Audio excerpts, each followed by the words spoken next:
यांचं झोपायचं आणि कितीही उशिरा उठला तरी चेहऱ्यावरती यांच्या प्रसन्नता म्हणून कुठं नाही. बरं उशिरा उठला तर चटका चटकनावर तर ते नाही, ती ब्रशची कांडी तोंडामध्ये खुपसायची आणि गाऊनच्या फरकांड्या मारत घरभर हिंडायचं.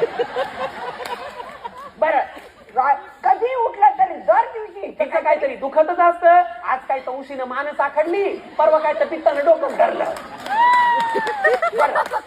एवढं झालं सगळं काय वाटत की जाऊन एक तर सगळं काम व्हायच्या आधीच त्या खोलीचं दार लावायचं आणि दिवसभर त्या पलंगावर उतानाच्या पातानं पडून राहायचं.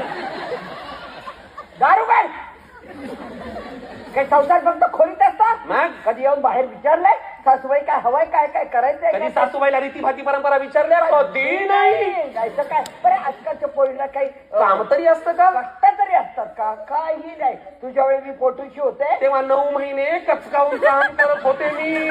अरे तुझ्या वेळी जेव्हा कळा यायला लागला तेव्हा भांडे घासत होते मी. हा कळा आलं तेव्हा भांड्याची घासणी घेऊन सुईनीकडे गेले, तिला टराटरा वडीत आणलं आणि कढईमध्येच तुला जन्म दिला.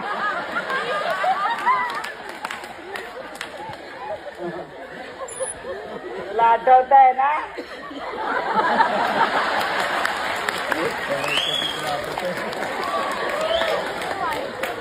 मला थोडं थोडं सगळंच आठवतं.